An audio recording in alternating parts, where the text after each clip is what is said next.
Welcome back to the Behind the Well Show. I'm your host, Roger Abel, here with Eli. And, it's funny. We're going to talk about something pretty cool today. Awkward money conversations. Sounds had one awkward. We may have had one right before we started. We did. Yeah, we did a little bit. We won't discuss it on air, but it might be an awkward one. No, I was told do not talk about that on our show, so I'm going to not talk about that on the show. When I think about this, though, there's really a couple of things that, not just money, but in general, there's like three topics we're told to generally avoid talking about with our friends or our family, and it's money, politics, and religion. Those are like three hot button topics. And I understand if you don't want to talk politics with your friends, especially if you're from like different political views. A lot of times in today's kind of environment, politics, it's either you're one or the other and there's no kind of meeting in the middle anymore. So I understand not wanting to talk about politics. I understand wanting to talk about religion, but there's really like money conversations. You can learn a lot from money and how people treat money, what their relationship is with money, and you can learn from it, good and bad. So I think today we're going to talk about some of these awkward conversations that you might have with friends and some different scenarios that go with it. And I know I get asked about money a lot, and I know you do too, Elias. Yeah, I do. And I think one of the, to me, these kind of topics that make people feel awkward or maybe you don't want to talk about it, a lot of times I think it's the approach of how you talk about it. And just I can use myself and tell some stories. So I get asked a lot of questions about investing. What are you thinking? What are you doing? And I make an effort to kind of meet people where I feel like their understanding is and then provide some insight that I think will be valuable to them. But ultimately, there's certain things I will not like come off, like our philosophy of how we invest money. If I'm in a conversation and someone like market timing, I'm happy to talk with someone about that, but I'm not going to shy away from the fact that I don't believe that can be done. And I think it's a foolish proposition to believe that you can manage your money that way. I wouldn't probably tell someone, hey, that's a foolish way to think about your money. I would say it more eloquently than that. But I think the way you approach it, and then also if you have an open mind to ideas, and just in an open mind to doing things, I think so. Like crypto is one. I'm always open to have that conversation. But if people ask me, "Have you ever purchased it? Have you ever owned it?" I have not personally, and I probably never will. I don't see the real. To me, I don't see the true utility in it for me as a person when I'm convicted in owning stocks and participating in wealth creation. And I obviously believe in America and the businesses that operate here. So, yeah, I think the approach to the conversation is very important. I always have an open mind if someone's going to explain to me what their trading strategy is or why they believe they can buy a stock and let it go up. I'm open-minded to that. And there are people that are good at that. Very few. And there's very few professionals who are good at that. So I always stay convicted in my core investment belief, but that doesn't mean I won't listen to somebody else. It doesn't mean somebody else might be right.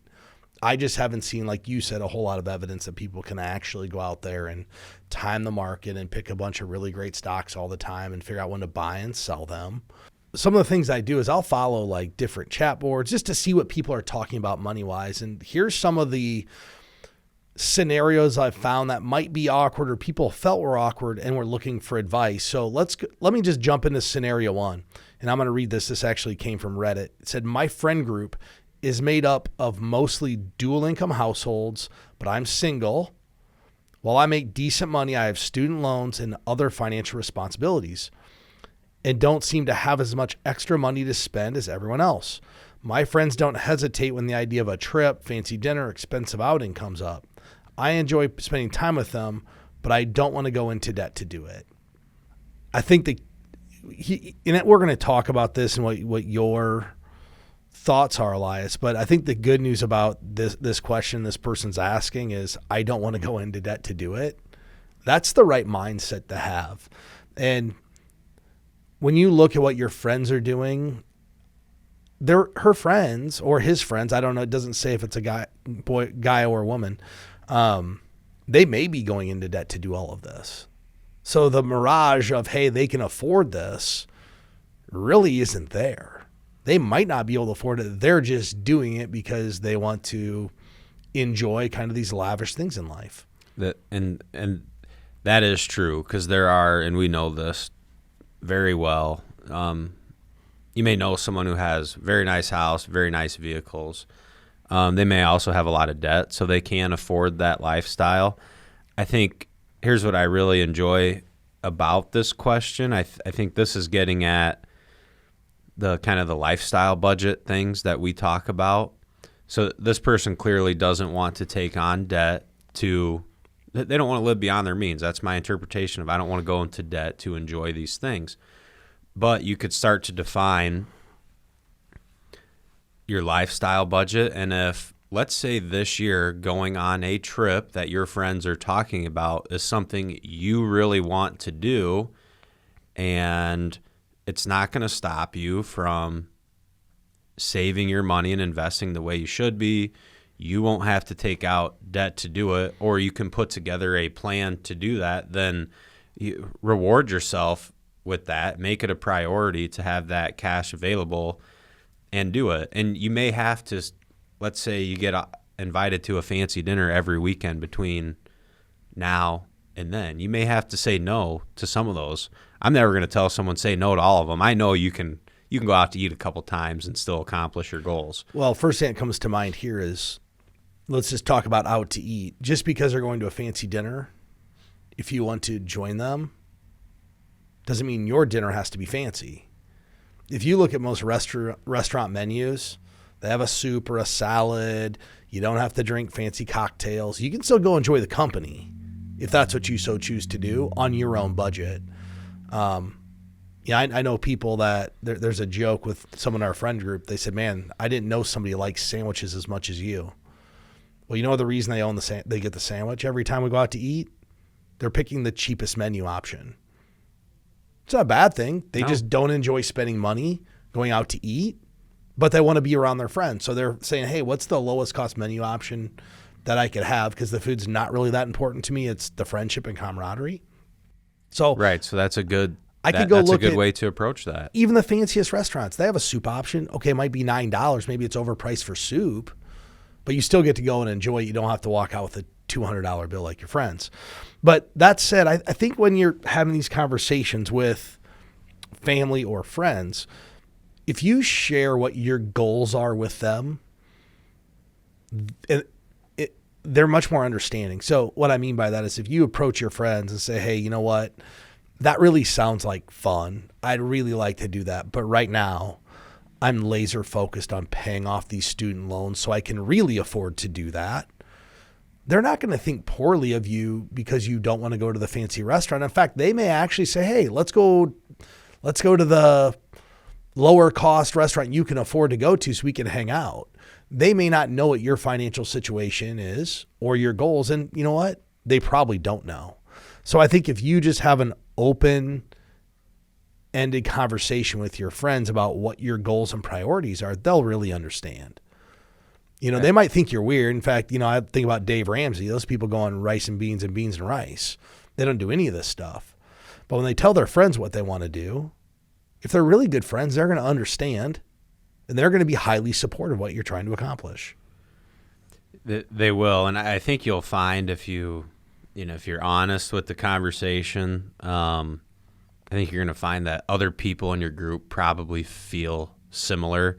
I mean, most of the time, especially if you're within your own age group, almost everyone's kind of in the same boat or the same ballpark anyway, financially. I mean, there's obviously outliers. There's people who are not as successful, people who are more. And I think friends will come around to the things you want to do and accommodate. And ultimately, maybe there's some expense things you can't do, but the time, and anyone can spend some time with people without spending money. And that's something with a young family, so I have 3 little kids, my time is very limited, and I get some pushback in a fun way, right, from friends that I have. I'm not talking about you. I'm talking about other people. Why are you looking at me like that? But I've been asked, I don't see as much anymore. So I try to make time for people when I can, but there's also the reality of my situation where time with my family is priority over seeing a college buddy. And that'll shift it someday, right? Like when my kids are growing up and adults, I'll have more time for those friendships that maybe I didn't have as much time before. But I think if everyone's just honest with each other about what's going on, that there can be a reasonable path for everyone. So scenario 2, this, I guarantee you, this has happened to you. It's happened to me. It's happened to Molly. It's happened to everybody. And I'm just going to summarize it a little bit. I'm not going to read this whole thing, but you go out to dinner with a group of your friends and they bring one check. So your buddy throws down the credit card. Everybody, yeah, well, we'll all pay you back. We'll split it. Well, this group decided that that's what they're just going to do every month and just alternate it around. But there's one person in the group that feels awkward asking their friends to pay them back. And number 2, this person makes more money than everybody else, so some of their friends feel like they don't have to pay them back. Weird. So basically asking, how do I handle this situation? And I'm going to tell you how I handle this situation. If I put my credit card down, I'm expecting nobody's paying me back. Yeah. And I think that's the only way to handle it. If you want to get paid back, just tell them to pay at the time. Tell your friends, be like, here's the deal. If you put your car back, no one's paying me back. It's kind of like the gifting thing. If you gift money to somebody, or if somebody comes to me and needs to borrow money, I'm expecting that I never am getting paid back. And the reason I do it is I can't be let down. My expectation was level set. You know, when I set expectations, I set the lowest possible expectation for everything in my life. You know, I go to Disney, it's going to be the worst trip ever. Yep, I put my credit card on. No one's paying me back. If you go into it with that, you can't be disappointed. My wife started doing this. She's like, this is great. Everything's always better than I thought. I go, yeah, it is. If you expect the worst. Yeah, because you're setting yourself up for worst case scenario. But I'm not a pessimist. Just if you think about it. Yeah, but you don't want it to bother. You don't want it to bother you later. So if you decide ahead of time, you're not going to let it bother you. Then it's never going to bother you. Like I go out to lunch with lots of people, and I like to buy. I don't ever expect them to give me $1. I would never ask them for $1. I like when you buy lunch for me. I like that. It happens quite a bit. But I like to do it, and I never expect money back. I wouldn't ask somebody, if we want to split the check, guess what we're going to say? We'll take 2 checks. Yeah, so that's where I was going to be. If everyone's splitting, just split the bill.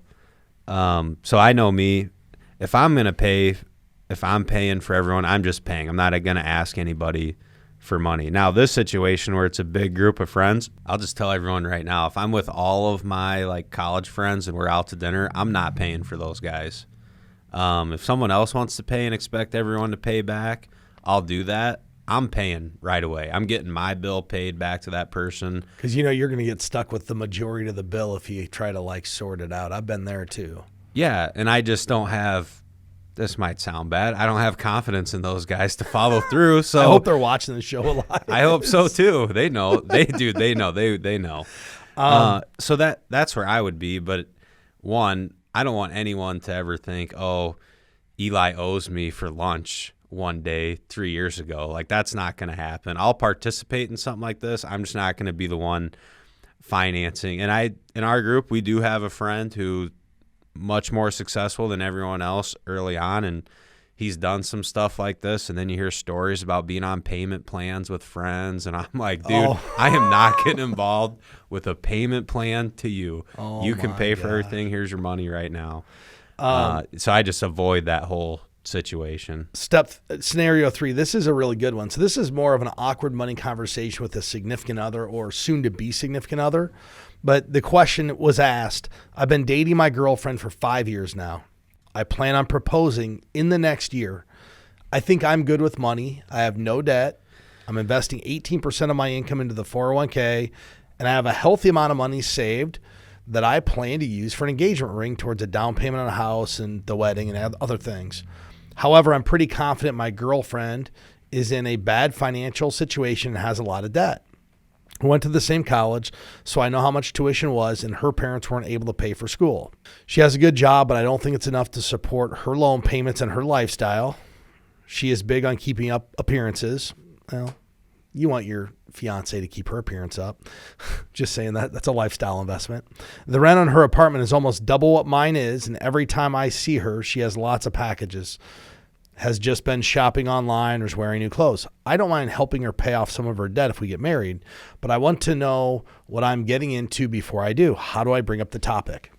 This is a great question because this could potentially be a slippery slope here. You got to get this figured out before you get married. Yeah. And I know when I married my wife, we actually had to go to a class at the church, 6 weeks long. It was 2 hours a week for 6 weeks. And part of the class was, like financial. And they said, hey, today you need to disclose everything financial to your soon-to-be spouse. And, we were in college. We pretty much knew what everybody had. It wasn't like we got married our senior year of college, so we hadn't had the chance to accumulate like a whole lot of debt other than just student loans. We didn't make any money. I mean, we were just getting out of college, so it was pretty easy for us. But there were other couples in this class that had no idea what their soon-to-be spouse had. And if you don't get this ironed out, if you're the person kind of marrying into the debt, if you guys don't get it ironed out initially and have a plan to deal with it, it's the reason financial issues are the number one reason for divorce in America. It is. And a marriage ultimately is going to be work at times, and there's a lot of challenges, especially you start a family. There's a lot of challenges outside of money that you just adding the money thing, to me, it's like fuel on the fire. We're very fortunate. My wife and I are very aligned financially. It probably has a lot to do with how we grew up, how our parents taught us to treat money and stuff like that. But I think the best thing, a conversation's a good start. I think if both people it sounds like they're kind of on opposite ends. It's going to take time to get to the middle and get to something that works for both, because someone who's like a real big spender and someone who's a real big saver, you can't just change those habits overnight. But if both people can compromise, and it's going to be, you compromise a lot in a marriage, so this would be a good start, and get some sort of plan together to be more aligned. And I would definitely want to go into the attitude with, well, we're going to do it my way, because that's not gonna work out well. I think if I was this individual, I would have the expectation that I'm going to help her clean this up, because you clearly love this person. Like, you're going to marry her. You just say, hey, let's figure out how to clean it up and not get back to this spot. And maybe it's, you got to take some financial courses. There's financial courses you could take. You could take Dave Ramsey, Financial Peace University, and get on the same track with that person from a money standpoint. But at the same time, if you can't get on the same wavelength with money, you may have to reassess the situation. I'm not saying don't help your soon-to-be spouse, but if they want to be in debt and you don't want to be in debt, you guys are going to fight about money all the time. Everybody views money differently. Everybody has a different take on what they want to do in life and what's important to them. So you got to get that figured out. Scenario 4, my husband and I have been married for 7 years. We're both 35. I've worked with a financial advisor since I was in high school.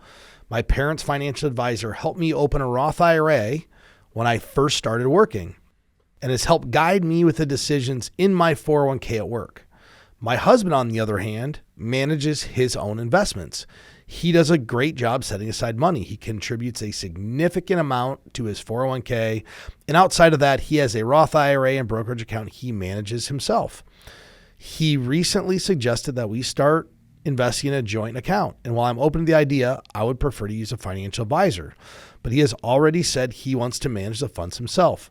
How do I approach him about using a financial advisor?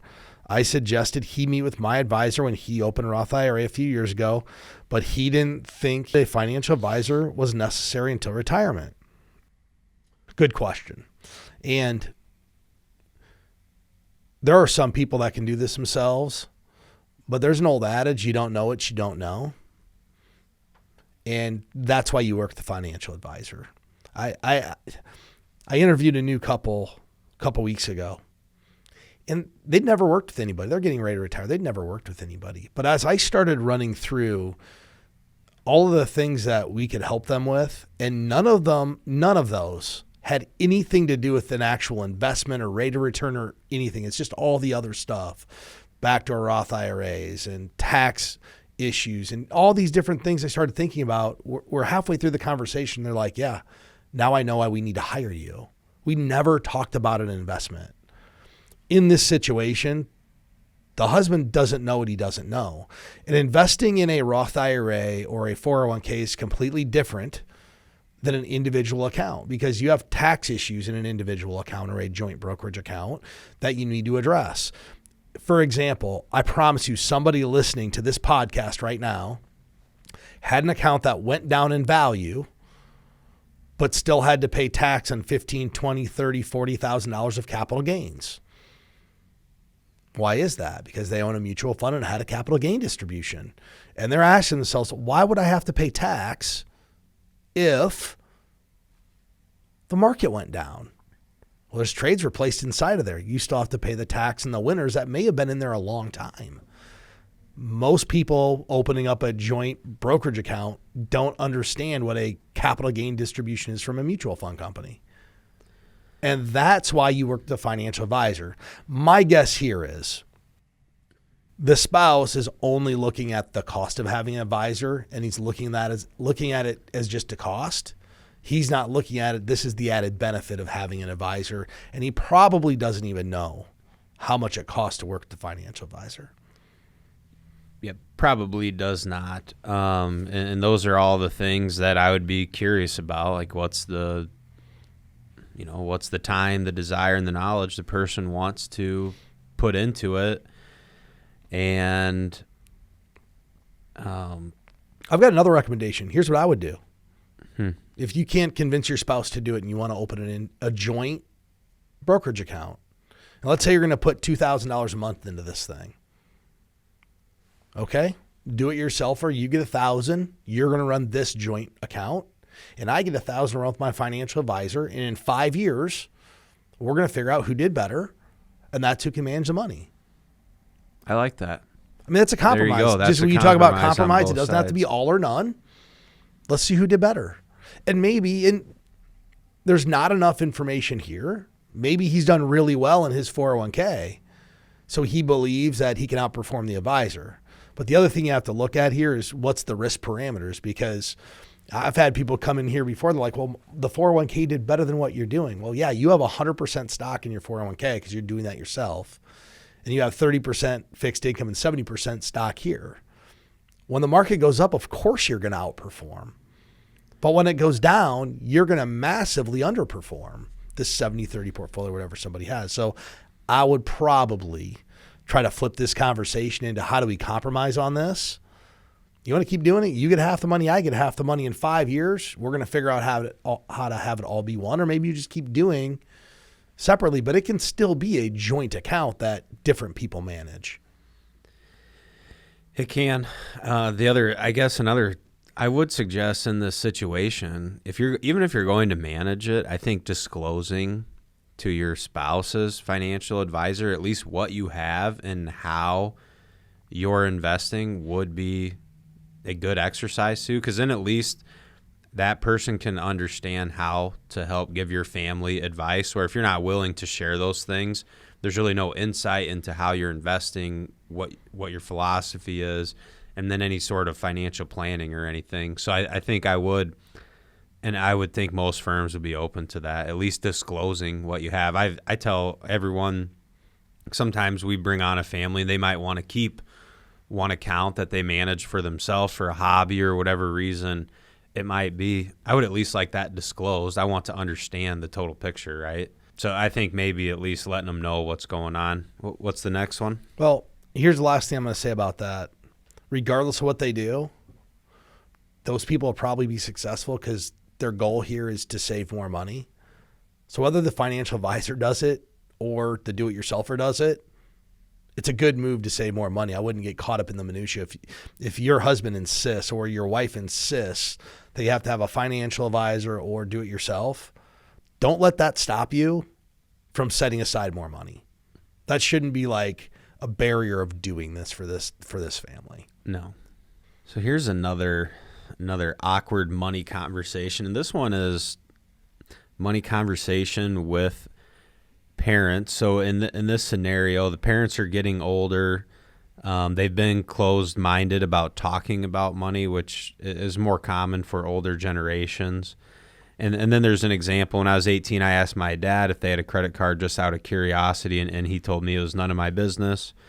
So now fast forward, the parents are looking to get power of attorney in place and assign their kids that responsibility, and the kids think that they should know some about their financial situation to help them navigate decisions and conversations in the future that are going to need to be made. And I agree with that. I think families should understand the financial outlook, understand the wishes of the parents, especially if you're giving someone power of attorney, they can sign documents for you. There might be limitations on everything that they can do, but for the most part, they can help you facilitate almost every transaction that you would need to complete.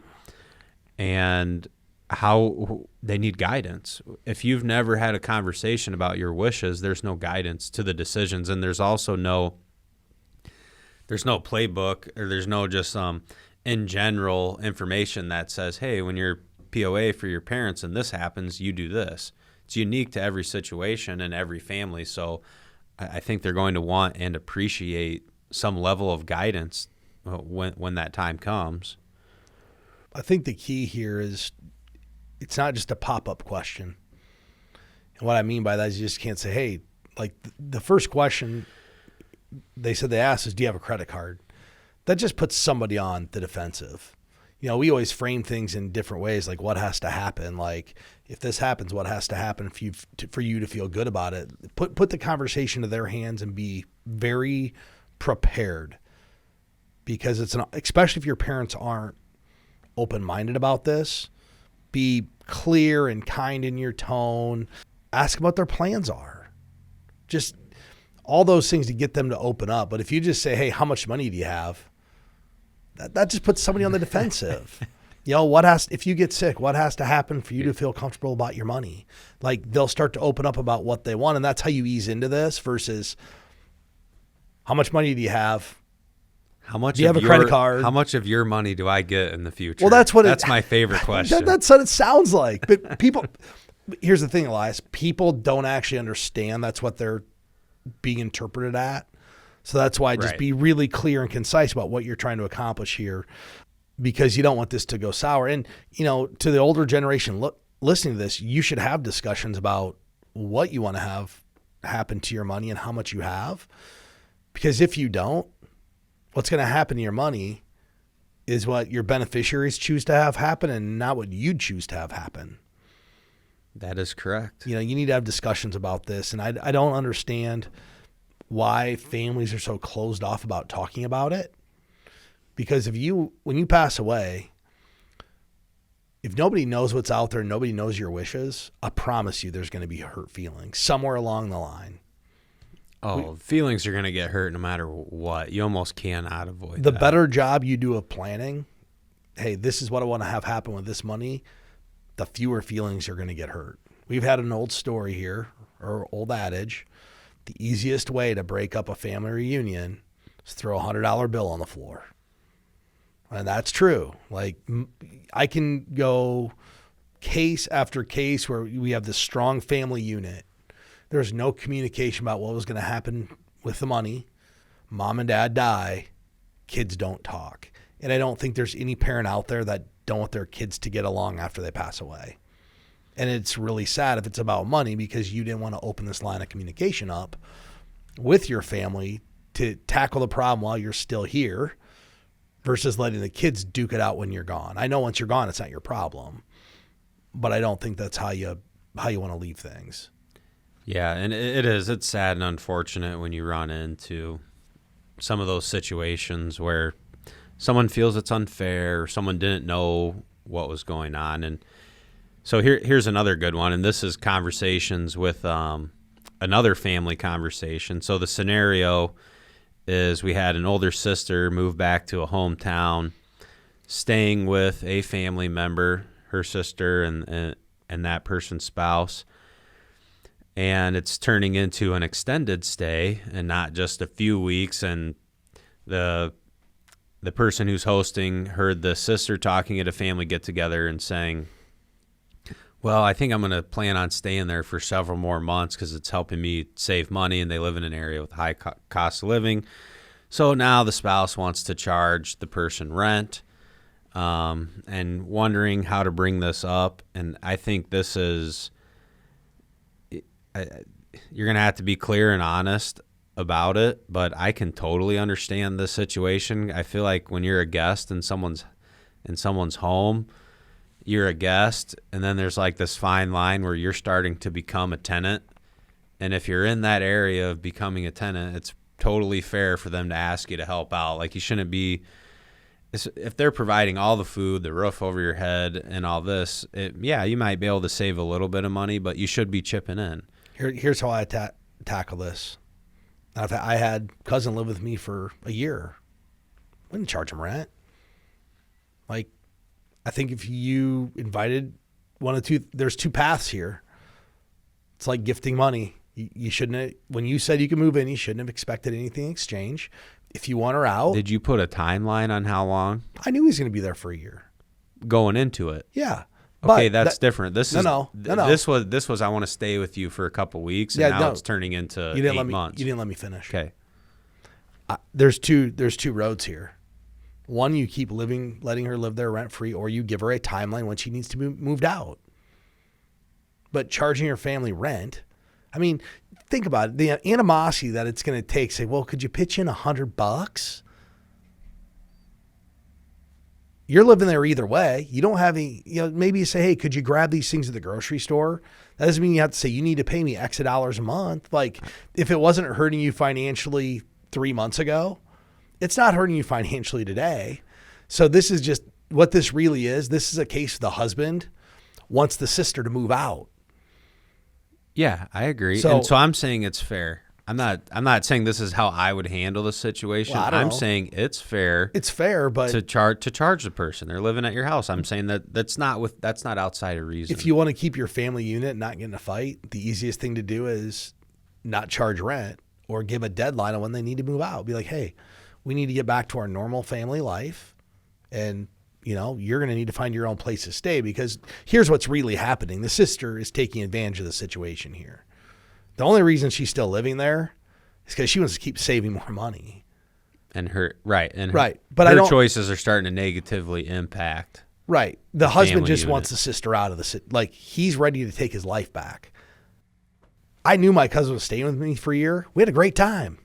I didn't have any kids. Wasn't a big deal. Like, stayed in the basement. I knew it was coming down the pipe. I think we're comparing apples and oranges now. Well, would you, but like your cousin can live with you for a year now down in the basement. You got a family and all that? Depends on why it was. If it's for him to save more money so he doesn't have to spend it, that's a no. The answer is no. Yeah. Like, hey, you need 30 days? Fine. But you can't just live here. It's like moving back home when you're 35 years old. You know what I mean? Like, stepbrothers, like, oh, we're going to live here because we don't want to do anything. Like, that's not an option. But I think the best thing to do is just set a timeline of when you need to move out. And I just think that I look at this just like family borrowing money. If I'm going to give somebody money, my expectation is I'm not getting paid back. I'm not going to ask for it back. Yeah, so I was trying to be nice and say, yeah, this is a reasonable solution. What you're saying is the husband should just kick his sister-in-law out of the house, make her leave. Just have a conversation with the wife and say, hey, look, I'd like to take our life back. Can we give a deadline on when she needs to be moved out? Because at this point, according to this, it's really just about she'd like to stay and save more money. Yeah, you're not really helping. It's not helping. It's not just offering help anymore. Yeah. Like I view you living with me, like you just need, okay, you're in. Good example. About 10 years ago, or not 8 years ago, when we were building our house, we needed a place to live. We moved with my in-laws. They didn't charge me rent. They knew when we were leaving. Now, did we help out and buy dinner and cook? Yeah. But there wasn't like rent, but they knew we were leaving. I think the husband's not so sure that the sister's ever leaving. He doesn't want another family member, a full-time participant at the house. Yeah. Yeah, I can understand that. Well, here's another good one. I think this happens probably to a lot of people, and these are the awkward money conversations at work. And this one's a good question, how to handle this. I've been at my job for 3 years now, and I want to ask for a raise, but I don't know how to start the conversation. What do you think, Eli? How are you going to handle this? Because I'm not an employee, so how are you going to handle this? If you're here, Elias, speaking of awkward conversations, we got to talk about this with the person I negotiate with every year on my salary. So how are you going to handle this? I'm going to just get prepared. And everything you tell me here, I'm going to gear up for the end of the year when you come knocking. Yeah, so I guess I'm going to give some in general advice, and then I guess I can be a little more specific. I think maybe asking questions like, what are the goals? What goals would you like me to accomplish? If we accomplish those, how much of what would that be worth to you? I think those are good questions. This conversation I don't feel that awkward because I know what the goals of our company are and what we want to accomplish, and I feel like I have at least an understanding of what the fair value is of that. I don't want to get too far in the weeds on this. This is like a personal question. I'm using all your ammo against you. No, I think you're hitting it right. Number one, you have to. I think a lot of employers probably go to their employees and don't explain to them what the 1 year, 3 year, 5 year mission and goal is. So they don't really know like how they can add value or how they add extra value, right? If you're an employee and you're doing exactly the same thing you've done for 5 years, well, how much of a raise do you think you're going to get if you're still providing just the same value? But if you know what the goals of the company are and you're providing this additional value, that's what you go sell to the boss. Say, hey, look, what has to happen if we do X? How do I get to this pay level? Right? That's conversation. Yeah. What do I need to do to get to this pay level? And maybe there's extra education or some other performance-based metric to get there. But our industry is a little different. Like, it's easier for me, like when we negotiate your pay, to say, well, the company did X amount of new AUM and revenue. I can quantify it at some level back to the individual performance. Not all jobs are easy to quantify it back to individual performance. Right. And there might be, there's probably also some limitations on that. I do think another thing, if you were going to ask for a raise, again, it's an approach thing too, where if I was going to have that conversation, I would mention it beforehand. Hey, I've been thinking about my compensation. There's a couple things I would like to talk about. Can we schedule a time to talk about that? I would not go into someone's office and, hey, do you have time to talk about my compensation right now? That would be a conversation I feel like would catch someone off guard. I've got a great example of this. I have a client friend owns a company. They're sales related at some level. And he had a young guy come ask him, he goes, hey, I want to get a pay raise. What do I need to do? That's how he approached it. And this sales guy was basically just managing relationships for the owner that he just turned over to him. And, he's a young guy, wants to make a bunch of money. And he just flat out told them, when you start bringing in new customers, then we'll start talking about paying you that kind of money. Yeah, and that's a fair answer in that situation. It was, but he told them, you need to bring in new customers. This sales guy thought he was killing it because he was doing all this work. Well, yeah, but the hard part's not managing the relationship. I mean, there's a role for that. Yeah. But in this case, the big money's made by bringing people in finding new customers. And he just laid out and said, when you start bringing in new customers and finding new customers for this company, then I can pay you that. So he quantified what needed to be done, not just keep working with the people I gave you. You got to bring customers in to get to that level. So I think that's how you handle that relationship or that overall discussion. Eli, so one of the things I get caught doing, and I'm sure you do too, I get stuck in Reels or TikTok, and I saw some good ones. I thought it'd be fun to just react to some of these awkward money situations. So let's just go with the first one here.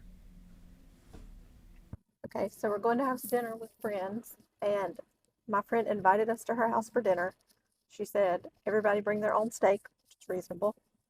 Then she said she would get some other food to go along with the meal, and that she would tell us the price. And then she sent us a message and said that each couple owes $12 for our baked potato and our salad.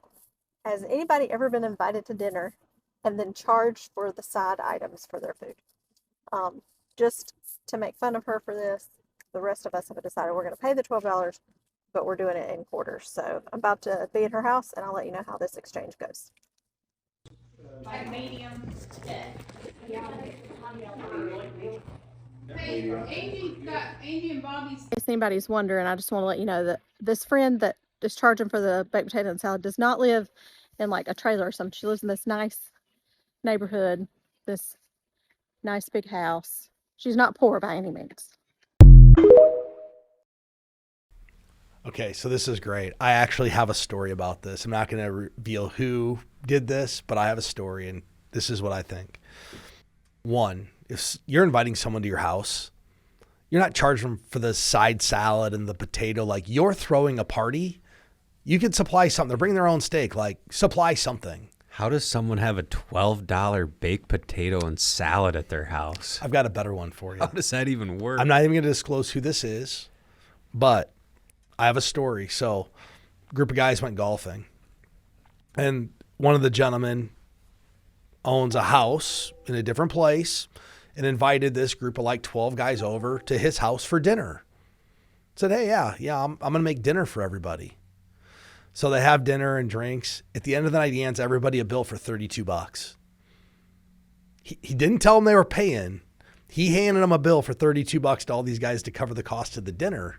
And one of the guys is like, are you serious? And he was dead serious. He wanted $32 from everybody. If you're throwing a party, you're throwing a party. Dude, don't invite them to your house. If you throw a party and then give me a bill after, I'm not paying it. That's one bill. That's one bill. Yeah, I'm going to laugh and throw that in the garbage. I mean, they were That's gracious. A bill I'm not paying. They were actually gracious that they did quarters. They should have done pennies. And they should have just poured them out on the floor. I would not have paid. I wouldn't pay I the bill. went. I wouldn't pay the bill. This is the. And I'm not coming back to your house for dinner ever again. But I'm watching this, and all I'm thinking about is this group of golf guys that gets a bill for $32. But they don't even, like, at least their friends said ahead of time, you're going to owe $12 or $17.20. We know the $17.20 story. Oh, that's Whatever a great one. is. Let's check out the next one I saw the other night. I thought would be great. Guys, I just got back from a Hinge date. Why am I doing this to myself? So we scheduled to go to dinner. We are sitting at the restaurant. Seems very nice. Not a catfish. Things are going well. And the waitress comes over. She wants to take our order. And I said, okay, I'm going to take the branzino. And he said, I'm going to take the burger. And the waitress asked him, okay, how do you like your burger? He said how he likes his burger. And do you want some cheese on your burger? And he asked, is this going to be extra? And she says, yes, it's $3 extra. And he said, okay, then never mind. Over there, and I'm like, what the actual I'm like, okay, I'm hungry. I'm going to eat my branzino and see what happens. And he's like, oh my God, you have to pay extra for everything these days. And I'm like, yeah. It's New York City. So I got my branzino, he got his burger, we were eating. And once I was satisfied, I got up and I was like, I'm going to the restroom for a second. And I took my purse and I went to the waitress and I was like, hey, I just want to pay the bill. And I just paid the bill and walked out of the restaurant, and I texted him. So I texted him, The check is taken care of. You should have gotten the cheese. And I blocked him.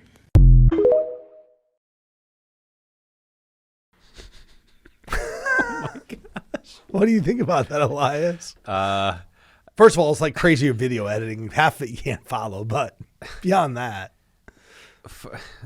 Dude, well, I don't even know what to think. One, I'm married. I don't date, so I have no idea. I don't feel this lady doesn't. She seems kind of weird. The guy seems weird. I would want nothing to do with this situation. If I order a cheeseburger at a restaurant, I don't care if they charge me $3 for cheese. I want a cheeseburger. So I don't know. I don't even know what's going on in this situation. No. So the dates I go on now are with my wife, and I'm not going to tell her what to order at a restaurant. So I'm just like, I'm so out of this. You know what this reminds me of, Elias? That conversation about the husband or the soon-to-be fiance trying to get on the same wavelength about money. This gal walking away was the best thing she could do because they were not on the same wavelength about money. Yeah, I mean, this guy's a guy. You get married, you're not buying anything. Yeah, no more Bernzino or Brenzino. I don't even know what that is. It's a fish. But you're never. Yeah, he was hoping she was going to order the grilled cheese, but she got the Bernzino. I'm taking her on a date. Yeah. So I think it's best that she walked away from that. Yeah, good for her for knowing that. Okay, Elias, this is great. I saw this on Twitter. No show wedding guest. So they said they're going to the wedding. They didn't.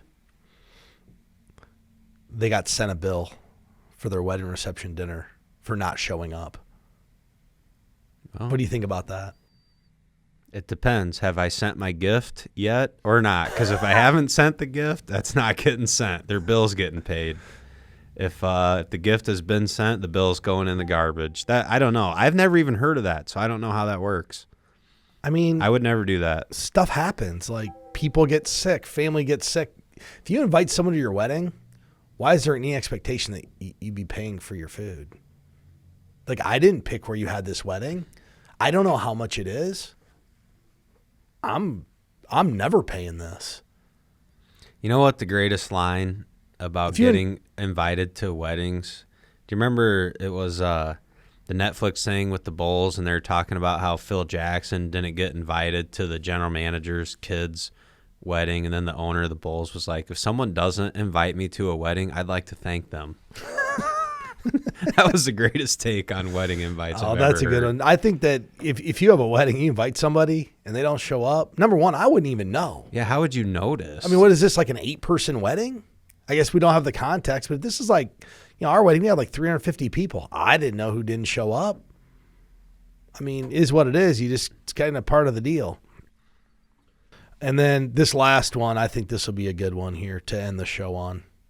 Give you my feelings on this. This man co-signed on his friend's car loan, and you won't believe what happened next. Tim's buddy needed help, and Tim stepped up. Everything was fine for a while. Remember to follow if you like psychology and money. One day, Tim got a call. The bank told him there hadn't been any payments made on the car in months. Tim told the bank that his friend had the car, not him. But the bank told him he had to pay up, regardless of who had the car. Tim's calls to his friend went unanswered. He went to his friend's house, and his friend's wife came to the door and said that he had left her and they were getting a divorce. Tim went to his friend's work, and things got heated. His friend told him to leave him alone, got in his car, and drove away. Tim's credit score tanked. The bank said that if Tim didn't pay, they were going to turn it over to a collection agency. Should Tim start making payments on the car his friend is driving?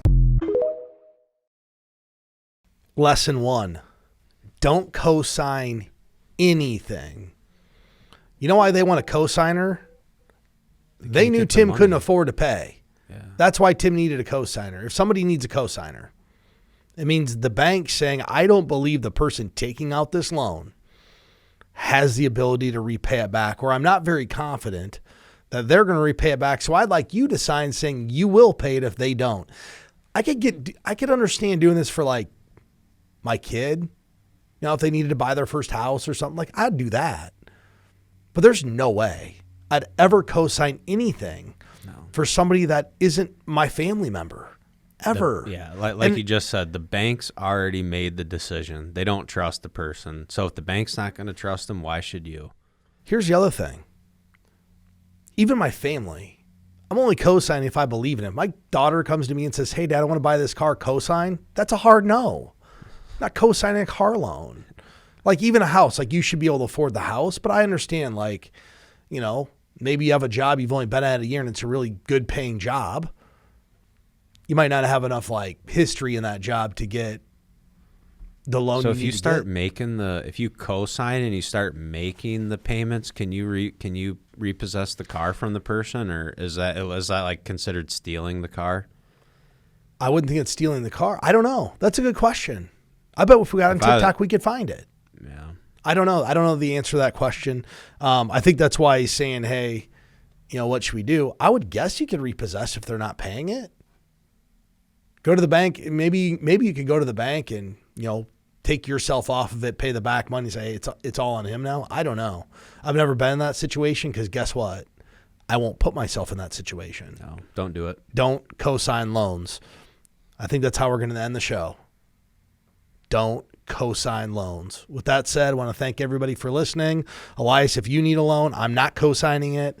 No, I don't need a loan. I just need a raise. That's what I need.